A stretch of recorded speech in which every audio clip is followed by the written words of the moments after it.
Hey everybody, thank you so much for joining us for this special round of Growth Track, which goes right along with Generations. We're going to spend the next few weeks hearing from various voices within the FCC community talk about themes revolving around the Generations campaign. And I want to kick it off with this first one by kind of getting to the heart of what Generations is really all about. And I want to do that by sharing something that we find in the book of Ephesians in the New Testament.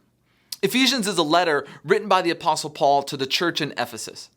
Ephesus is an important city in the first century world. It's a port city in what is modern day Turkey. It's really big. It's really important. And so Paul writes this letter to the church in Ephesus.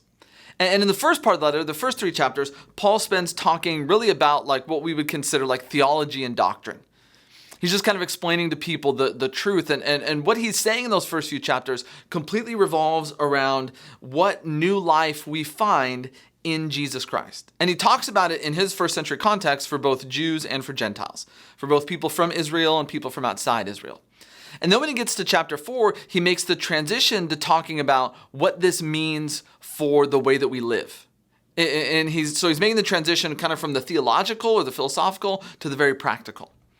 And so here's what he says, Ephesians 4 verse 1. He says, "As a prisoner for the Lord then, I urge you to live a life worthy of the calling you have received.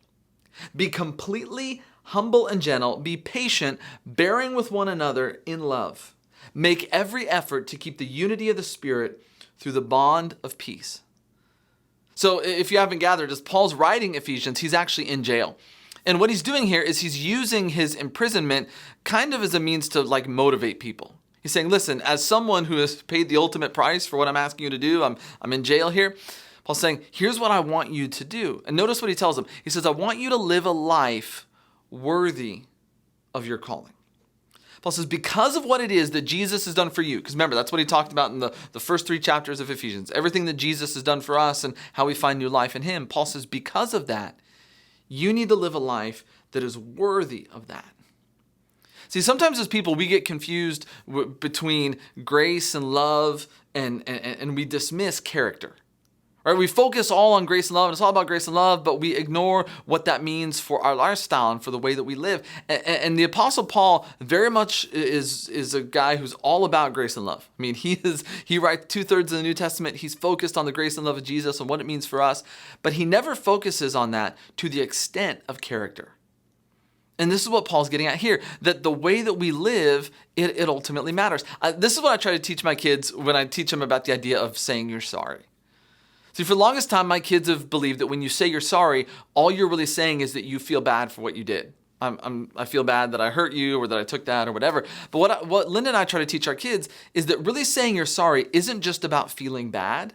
There's also an inherent promise inside the phrase, I'm sorry, that says, I'm going to strive to not do that again. I'm going to work the best that I can to not be like that, to not cause you that hurt or that pain again. Doesn't mean I'm going to be perfect, but I'm going to strive to. And see, this is what Paul wants us to understand about faith, is that yes, faith is rooted in the love and grace of Jesus and what he's done for us, but it's not just about believing or accepting that. It's also about how you and I live in response to that. And according to Paul here in Ephesians 4, the way that we live in response to what Jesus has done for us is we humbly, gently, and patiently love one another. He says we need to make every effort to keep the unity of the Spirit through the bond of peace. And the way Paul writes it, the implication is that the unity that we receive is actually a gift. That I think one of the things we forget is when we put our faith in Jesus. In the New Testament, when people were baptized and they put their faith in Jesus, that united them to Jesus, but that also united them to the church. That faith is not an individual thing, it's a communal thing.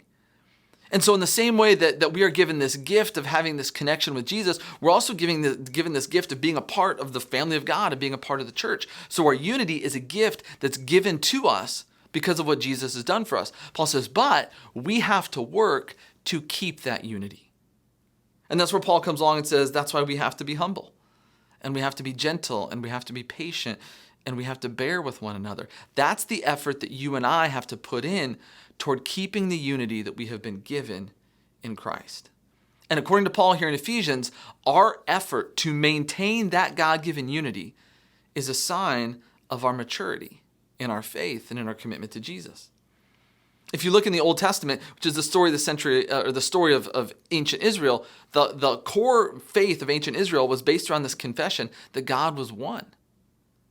And Paul kind of goes on in verses 4 through 6 of Ephesians 4, and he says, there's one body, one spirit, just as you were called to one hope of your calling, one Lord, one faith, one baptism, one God and Father of all, who is above all, through all, and in all. See, Paul's talking about the unity that we have as the people of God, that everything about that is bringing us all together. That God is one, and our faith in him is one, and our trust is one, and our community is one. That's the work of God through the death, burial, and resurrection of Jesus, is to bring this unity. It is a gift that we've been given, but it's our job to work to maintain that. One of the core aspects of Generations is about building unity within our church, which is always important, always, but especially during a time as divisive as what you and I live in now. And so as we begin this kind of journey through Generations, I want you to take a look at your own life and your own behavior and your own lifestyle. And I want you to think about your attitudes. I want you to think about your actions. And I want to ask you the question, are you living a life that is worthy of the calling that you received? Are you living a life, is your lifestyle, is your actions, is your behavior, is it worthy of what it is that God has done for you in Jesus? And are you putting in the effort and the energy to work toward the unity of the church? Or are you simply adding to the division?